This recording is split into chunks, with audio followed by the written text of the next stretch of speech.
Steamboat Willie. Close your eyes. Now forget what you see. What do you feel? Tarzan. He's embarrassing. But, my friend might have been banished. The Phantom Menace. What do these three films have in common? Well, they all use animation, an art form that's been around since the beginning of the movies and is poised to be even more important in the 21st century. And the many worlds of animation are the subject of this special edition, which we're calling That's Not All, Folks. I'm Roger Ebert of the Chicago Sun-Times. Animation as an art form is even older than the movies. It goes back to those little flip books that we used to have in grade school that created the illusion of motion.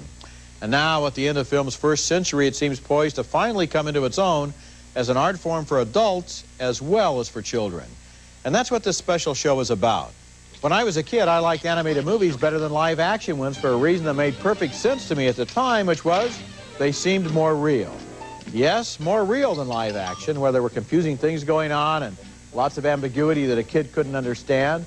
While in a cartoon, everything had sharp edges and bright colors, and the motivations were clear, and the story jumped off the screen and into my imagination.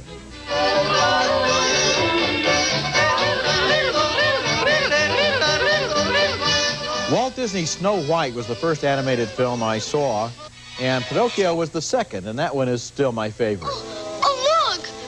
My nose! What's happened?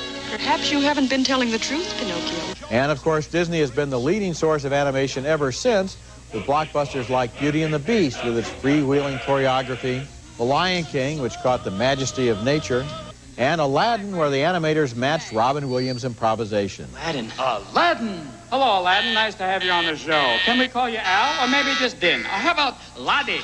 For decades, Disney had a lock on the animation box office and also on the look of animated films, which grew technically more advanced but still kept the hard-edged clarity of Walt's first cartoons. In the last few years, however, with the advance of computer tools that make animation faster and a lot more flexible, both Disney and its competitors have created a new wave of animation. Toy Story, created by Pixar for Disney entirely on computers, had an uncanny three-dimensional look. You weren't the real Buzz Lightyear, you're an action figure! Ants from DreamWorks created amazing vistas like this metropolis inside an anthill. And Disney's A Bug's Life was free to swoop through space in 3D instead of being trapped within flat drawing surfaces. Ow! My leg! There's a new freedom of content, too. Budget restrictions make live-action epics harder and harder to produce, but a film like The Prince of Egypt can pick up where traditional biblical epics left off.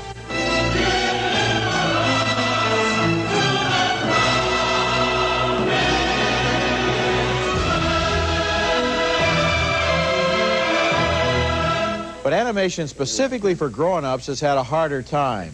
Back in the 1970s, American animator Ralph Bakshi had some success with films like Fritz the Cat, but was never quite able to break down the notion that cartoons were for kids. You can help me. You must save me. But These days, animation is big box office when you can see it and also when you can't. It's sneaking into movies that you don't even realize are using animation. Computerized imaging techniques were used, for example, in Forrest Gump to create the famous floating feather, and in What Dreams May Come, which won an Oscar for its spectacular view of heaven as an oil painting, and in Babe, Pig in the City, which mixes real animals with animation and animatronics. It's kind of a buggy, pinky, whitey thingy. Show 'em in. And in Star Wars, The Phantom Menace, George Lucas told me that 95% of the shots in the film contain digital effects, and one of the main characters, an alien named Jar Jar Binks, is fully computer animated. Your support is well seen. This way, hurry! And, of course, cartoon characters that can coexist with real ones, which is how Bob Hoskins met Jessica Rabbit. Get me some money, too. And Michael Jordan met Bugs Bunny. What I'm trying to say is, we need your help! Those last two movies combine live action and animation, and that brings up a crucial distinction. Because in my mind, it isn't animation unless it looks like animation. Otherwise, it ought to be referred to as just special effects. The whole point about animation is that it looks artificial and stylized, and like a drawing instead of like photography. The greatest freedom for that kind of stylized drawing is not in the movies these days, surprisingly, but on television, which is an explosive growth area for new looks in animation. The success of The Simpsons has led in the last 10 years to a surprisingly popular series of animated TV programs. I owe Dad so much. Those bedtime stories began my lifelong love affair with the printed word. Just for example, the Fox network devotes 2 hours of prime time on Tuesdays to animation, starting with King of the Hill. Dear Buckley's Angel, bring me a woman, any woman. And on cable, HBO has the much darker series Spawn, based on Todd McFarlane's popular comic book character.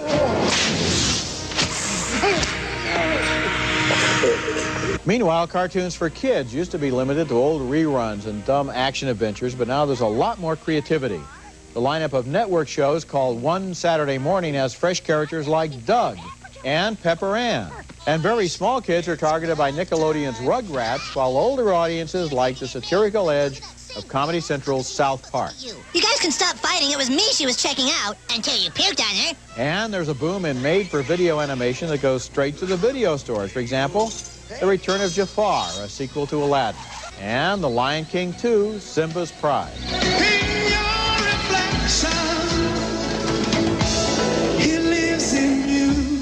Why has there been such a sudden explosion of animation? Well, one obvious reason is that all of a sudden it's easier. Instead of laboriously drawing thousands of cells by hand, animators can now let a computer do the in-between work. And simple stylized animation in the style, say, of South Park can be created on virtually anybody's home computer. In fact, it was created on a home computer. Another reason is that animation is now the home of the movie musical. Musicals used to be one of the most popular genres in Hollywood, but in recent decades, they've all but disappeared, except, of course, that a lot of animated features are musicals with choreography freed from the laws of gravity. When we come back, a look at the big business of animation as Hollywood studios wage cartoon wars. Mom, could you remind me, why am I marrying this guy? This is a scene from Ants, which was released by DreamWorks in October of 1998. And this is a scene from A Bug's Life, which was released by Disney in November of 1998. It's the same year after year. They come, they eat, they leave. That's our lot in life. It's not a lot, but it's our life. Both films were animated, and they were both about bugs, but they weren't really similar except in superficial ways. I liked them both, and I recommended them both, but those two titles are evidence of a Hollywood animation war. The renaissance of animation at Disney was overseen by animation head Roy Disney and executive Jeffrey Katzenberg, whose production of The Little Mermaid in 1989 signaled a rebirth in the studio's animation efforts. Wandering free, wish I could be part of that world. After he left to become a founder of rival studio DreamWorks SKG, Katzenberg challenged Disney's domination of the animation box office at his new studio, and his first two efforts, Ants and The Prince of Egypt, were big hits, although neither one did the kind of business that Disney hits like Aladdin and The Lion King do, maybe because their stories were too advanced for the broadest family markets.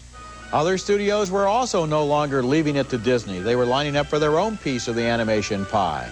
Animator Don Bluth, who started with Disney, has had hits like An American Tail. Wait, what's that over there? Oh, that is more America. And The Land Before Time. Both of those were released by Universal. 2 years ago, 20th Century Fox released Anastasia, a wonderful film that deserved to sell a lot more tickets than it did. Warner Brothers made money with Space Jam, but they didn't have much success with The Quest for Camelot. And in 1999, its version of The King and I was a bomb, partly because the animation looked just plain anemic. Have children prepare for presentation, etc. But Hollywood was startled by two TV spin-offs from Paramount that were surprisingly successful. Beavis and Butthead Do America was a moneymaker, but who could have anticipated the enormous desire of all the little kids who insisted on being taken to the Rugrats movie, also released by Paramount. They knew the show from Nickelodeon, and they wanted to go to the movie. Those last two movies didn't look like, sound like, or play like traditional animation, but they did a lot of business. And as the Rugrats audience grows older, it may signal a wider range of artistic freedom in animated films. Movies that experiment with unexpected visual styles and use the built-in exaggeration of all animation as a tool for sharp comedy and wild satire. When we come back, a longer look at why animation and special effects are not the same thing.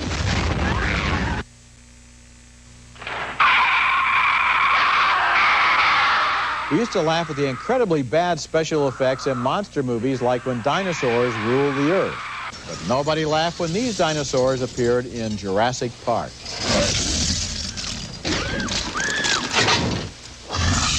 I said earlier that it's not animation unless it looks like animation. That's my theory anyway, and I want to get back to it.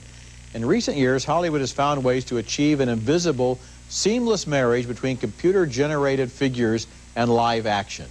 The dinosaurs in Jurassic Park don't just walk through the backgrounds of shots as they did in old movies.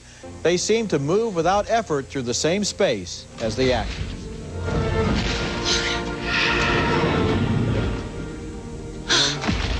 It's a dinosaur. I really enjoyed Jurassic Park, but in a certain strange way, maybe some of these movies are getting to be too good. Some of the new techniques are so convincing that I have almost a problem with them. I like some of the old-fashioned stop-action animation sequences for the precise reason that they do look odd and artificial. Look at the way the fur seems to crawl on this shot from the classic version of King Kong. This is one frame at a time, stop-motion animation, and what you're really seeing are the fingerprints of the animator.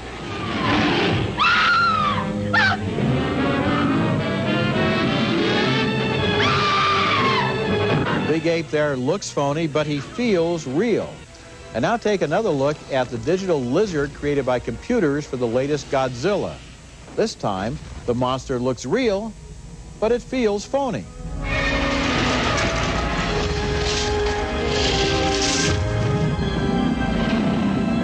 Another example, look at Ray Harryhausen's work here with these frankly artificial dueling skeletons in Jason and the Argonauts, which uses stop-action animation. Get back! And now look at these cleverly animated bug-eyed monsters in Starship Troopers, which uses computer-generated images.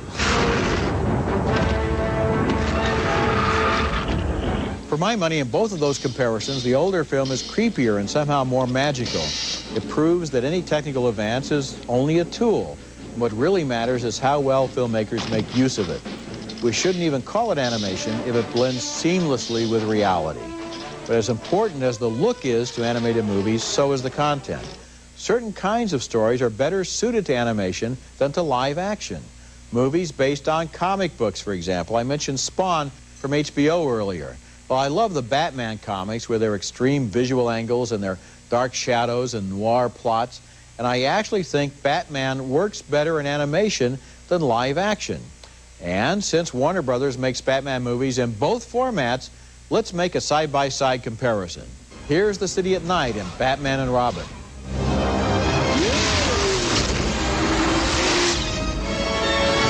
And here's a similar scene from the direct-to-video release Batman Beyond.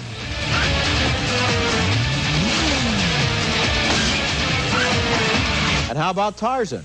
What looks like more fun? Johnny Weissmuller swinging on a vine?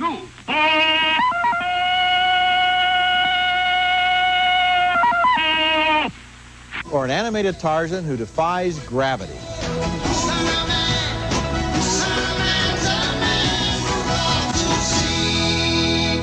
I gotta say, in each one of those cases, I prefer the animated version. Animation allows artistic imagination to run riot without the budget running riot at the same time. You want to animate one person or 1,000 people, it costs about the same in animation. In live action, it doesn't. Animation gives filmmakers the freedom to do big stories without the compromises that big budgets bring along with them. And here's a bulletin. The Sony PlayStations that will be marketed next year will have about the same computing power as the computers that made Toy Story, about 5 million instructions per second. Kids will be able to create real-time animation on their own computers. Will that be the beginning of an artistic renaissance, or maybe will it just make for more point-and-shoot video games? Well, it's a good question. We'll look at the boom in Japanese animation when we come back. She's all right! Your princess is safe with me!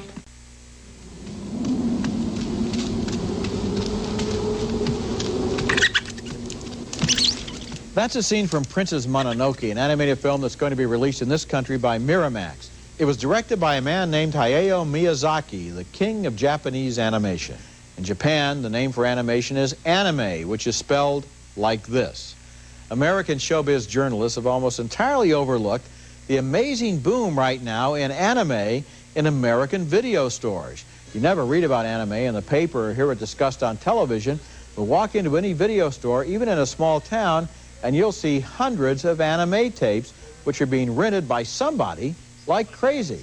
The first anime title to get a wide theatrical release in America was Akira in 1988, a movie by Katsuhiro Otomo.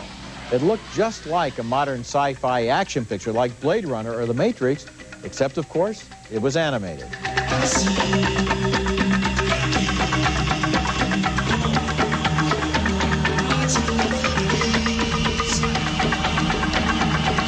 Among the titles I've admired the most have been Miyazaki's My Neighbor Totoro, about two young children and their friendship with a giant woodland creature. And Miyazaki's Kiki's Delivery Service, about a 12-year-old witch who flies into town and gets a job delivering bread for a bakery. Oh my goodness!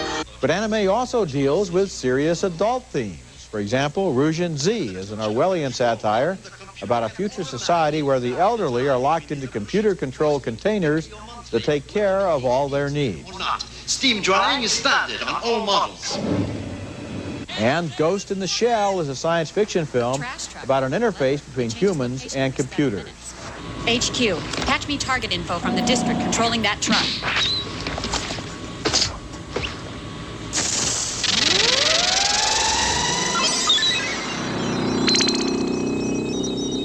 One of the visual hallmarks of Japanese animation is extreme facial stylization. Anime artists like big, round eyes and great big mouths because they make it easier to suggest emotions. And they're having an influence on American animators.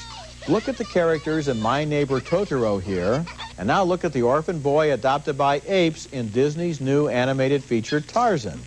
I think he gains in expressiveness because of the Japanese influence.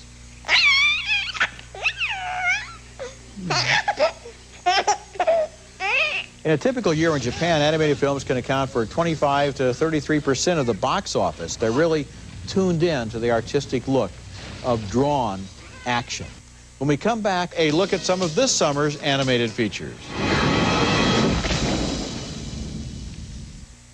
It may be that 1999 will be a watershed year for animated films as they continue to break away from the family film ghetto and explore new terrain.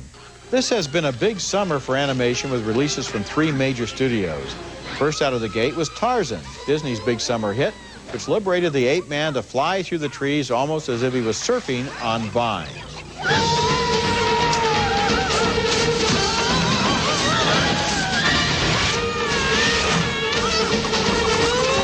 Another big summer success was the hard-biting South Park, bigger, longer, and uncut.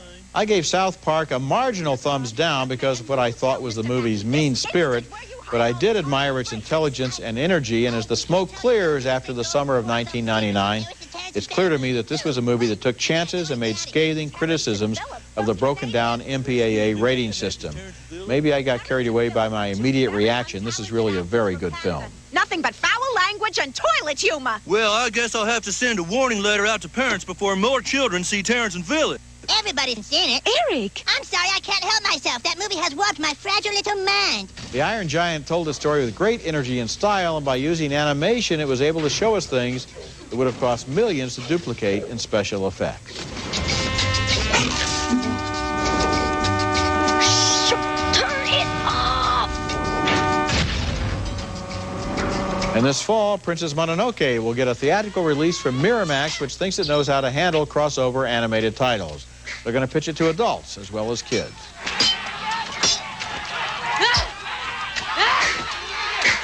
Animation is a liberating film style, allowing directors to go anywhere and do literally almost anything that they can possibly imagine. Computers are making its budgets grow smaller every year, and I think this is an exciting time for one of the oldest techniques in the movies. That's it for this special show. Remember to visit our website, Siskel-Ebert.com, part of the Go Network. Next week, new movies, including Dudley Do-Right, starring Brendan Fraser in the live-action remake of the popular TV cartoon. And Chill Factor, starring Cuba Gooding Jr. and Skeet Ulrich as two small-town guys out to save the world from terrorism. That's next week, and until then, the balcony is closed. David's Bridal, America's premier bridal fashion authority, has thousands of affordable designer gowns and dresses for brides, bridesmaids, mothers, and flower girls. Call 1-800-399-BRIDE.